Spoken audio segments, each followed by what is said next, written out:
guys, Nate here from MyMOD. Back again with another GTA Online video. We're going to be doing a bunker video today to show you guys exactly what I do or what I have done in the past to generate the most income from the bunker. I think the bunker is actually probably one of the better businesses to do. The only downside to the bunker, there's a pretty big downside as well, is that it's really not a single player business. You definitely need to be in a crew in order to operate this to its max potential. But I'll show you anyway. I'll show you just exactly which bunker I purchased and the reasons why, and I'll divulge into a little bit of the sort of the operations itself, just for anybody that doesn't really know too much about GTA Online or just starting their journey in GTA Online. This is going to be an ideal video for you guys. If you've been here and done that, you don't need to worry about this video, guys. This is just for people that are starting. The really good thing about the bunker is that you could be an MC president and a CEO, and you can still operate it. So it doesn't matter which operation you're running. So it's completely fluid for both types. So you can go in as a MC president or as a CEO. You don't need to change between the two in order to do the missions. I think after the vehicle warehouse and maybe one of the drug businesses on the MC side of things, this is probably going to be your next best option. The profits that you can generate from this can be huge. I think you can store standard up to £1 million worth of stock for you to sell. $1 million GTA dollars, sorry. And on a triple XP or a double XP weekend, you can rack it even up to as much as 3 million. I think I've been paid 3 million before on one of my jobs. As I mentioned earlier, though, this is really definitely a business that, as I mentioned before, this is very much a business that you have to do as a team or as a crew. So here's the bunker. I'll show you which one I've purchased, although you probably see me fly into it. It's this one here. You'll be prompted to buy the bunker, the Simpolito Bay up here, which is definitely the cheapest, but it's the cheapest for a reason. The location is absolutely terrible. It's so far away from all of the main bases of operations across the map that the travel time to get to it is just not worth it. So if you can generate a bit more income, I would definitely suggest buying a bunker that's closer to the city. The reason for that is that when you go to sell your stock, you're going to be prompted to sell your stock at a higher price if you sell it to Los Santos, and this is the closest one to Los Santos, in my opinion, or the one that takes the least amount of time in order to get into the city. There are some bunkers around this area. I believe there's one in the lake up near the dam, I think, but I think the prices for those ones are quite high, even considerably more higher than my one. And they're at a disadvantage, and I'll let you know why. It's because of these crappy roads that you see here. If you get the bunkers that are in this kind of area here, you're going to have to use all these windy roads in order to deliver your stock or steal it to get it back to your bunker. Whereas this warehouse here is a little bit off to the west, but you're on a motorway road instantly. So when it comes to selling the stuff, you and your crew can jump in their cars and instantly get on the highway. And if you don't utilize the highway on this game, the time it takes for you to complete missions just rises and rises. So I always recommend using the highways as well, even if the sat nav takes you off key. That's a little thing that I always do. I always stick to the highway and then use a junction in order to get to where I need to go. It really, in some instances, doesn't decrease that amount of time that it takes to sell the missions. So yeah, here's the bunker. Obviously, like any other business, you can customize it and do what you need to do, make it look personalized for you. This is also a place where you can store this bad boy, which is the Mobile Operations Center. And from here you can do sort of missions and stuff inside that. But this is the only place where you can store this vehicle. By the way, I don't know if you've noticed, we've got a MyMOD top on GTA Online now. You can see the logo on the back of our shirt here. If you ever want to be part of the MyMOD squad, remember guys, if you go onto the Rockstar Social Club, type in MyMOD Gaming or MyMOD Enterprise, I think it is, or if you type in our clan tag MMOD, you'll be able to find us, join us, and you'll get this emblem that you can stick onto your shirt and onto your vehicles as well. Join the squad guys, the MyMOD squad. So this whole business is a gun running business, I believe. You make firearms and then sell them off. It works in a similar way to the MC businesses, as you can see in the bars in the corner. I think my head might be in the way, but in the bottom right, I'll move my head, you'll see some bars, and those bars are your stock levels, your research and your supplies. The difference between the MC businesses and this is that it has a research bar. The research bar unlocks new attachments and for your weapons, new upgrades for your vehicles, for mainly your war vehicles from war stock, and I think you get a few liveries in there as well. So I can go ahead and show you all that.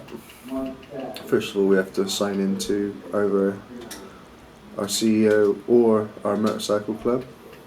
I'll do the CEO for the sake of this video, so I can sit down and then access my laptop. This laptop menu was only accessible from this point, this laptop, but that has changed with the introduction of the I forgot what it's called, the Master Control Terminal in the arcade, and that from that thing which I had in my previous video, you can do all of your operations out of, and I'm going to go into a video in the future about the arcade as well, so if you still have questions about that, I can help you out there in a later video. But here's the menu for the bunker. Just like the other MC's businesses, you build up supplies, you steal the supplies, buy the supplies. If you're in a good position, I recommend buying the supplies, and also wait for double XP weekends for bunker sell missions, because you'll find that they discount the supply price as well. You'll probably get it for half of that. But this is the new thing, and even for like quite experienced gamers in GTA Online, I can assure you many of these players, even maybe up to a rank 100, will probably not really know much about this unless they absolutely are desperate to unlock some of these things. But from what I grasp, not a lot of people use these research tools. Now, I've been doing it quite a lot, so if you view the unlocks, these are all the things that I've unlocked. Here, you can see some pretty cool stuff. Ballistic equipment there, cannons for vehicles. The worst things in my opinion are the liveries, but then you get things like this, incendiary rounds for your gun, explosive fire rounds and things like that for certain types of guns that you can modify. I believe in the Mobile Operations Center, actually, inside this bunker. Anywhere where you can upgrade a weapons, I think it's a weapons upgrade station, that's where you'll be able to add all these attachments. That's a necessary one. The oppressor missiles. If you have the original oppressor, I think the oppressor 2 you can make adjustments to within the bike custom garage, I believe. But you can see the lock ones as well. Unfortunately, if you like one of these, you cannot dictate which one you want to unlock. That comes randomly. So you know, worst case scenario is that you're going to unlock all of these leveries before you start to unlock any of these customizable guns or attachments and things like that. Unfortunately, that's typical Rockstar fashion. You know, they don't give it to you straight. They always sort of make you weave around for things. You know, it keeps you locked in, I guess, but I think in hindsight they should have probably allowed us to pick which upgrades we wanted to unlock first. People would have got bored of it by now. I mean, I've been on this game since it came out, so literally since the first week GTA Online came out on the Xbox One. And I've been playing it ever since, and look, I've still got all of this to unlock. I'm almost rank 500, so yeah, buy and take how you want. What it really comes down to with this business is, do you want to unlock these things quickly, or do you want the space to sell so you can create money and generate income? You can do both. So if you go to the manage staff here, you'll see that I've assigned my staff to both aspects, both the research and the stock level. So you can obviously assign it to just one area, which means it prevents the other area from building up in the line. So, you know, whatever tickles your fancy, I guess. Sometimes they'll do like extra research weekends as well, so you can like do 3 times the speed on the research. So if you ever see that, I would recommend switching all of the operations to the research for just that weekend, so you can crash out as much unlocks as possible. In those instances, I would resupply, not by stealing but by buying as well. Like every other thing in every other operation or piece of property that you unlock, you have to upgrade. I've done all of my upgrades here. I think I purchased these again on a discount weekend where I got it a little bit cheaper. But I would almost certainly recommend that in the long run you invest in the equipment and staff upgrade, because this is what's going to push your payments from 500, 600,000 up to a million, 1,200,000. Security upgrade doesn't allow you to generate more quicker. It just prevents, again, NPC characters from raiding your bunker and stealing your stock, because that will happen. Not as often as you would think it would be if you didn't purchase it though, so it's not a necessary purchase in my opinion, but if you want that peace of mind later down the line, then this is definitely the way to go. And also you have the option to shut down the business as well, and this prevents notifications or calls coming through that saying that your stock levels are low or that you need to sell because your stock levels are full. What's really cool about this bunker though is that you can actually see the operations at hand. I really do love what GTA have done with the businesses, especially on the, you know, from a graphical perspective, and the engagement, the interaction that you get on this game is second to none. You can tell they work really hard to produce this game.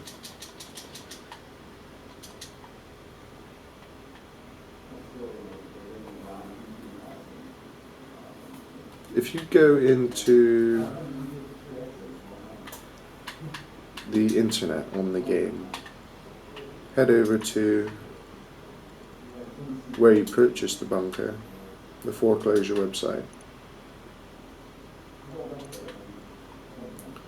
and you can see these are the ones that I mentioned earlier that probably got quite a higher price. This one probably not so bad. You could get onto a motorway quite easily from there, and maybe this one as well. But again, it's the distance from the city, you know, so you have to consider all factors. Oh, I consider all factors anyway. I think this one just suits. It just works. This is the one you'll be prompted to buy. Or sometimes, if you're a Twitch Prime member, you'll be offered a free one. And I think it's the cheapest one out of the lot, so it would be the P-Later Ray one. So if you get it for free, you know, then you're winning at the end of the day. You don't have to worry about which location it's in. If you click your one from the website, you can have the option to renovate. So if you don't like the decisions that you made when you first purchased it, or you didn't have the capital in order to get everything that you needed for the bunker, You can go back and renovate and add later on. These bunker styles are superficial, no function whatsoever, but it just makes the place look cool. It's completely your choice.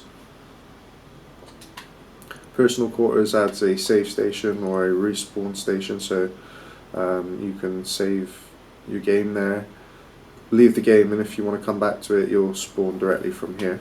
And you can choose that in the interaction menu in the live play.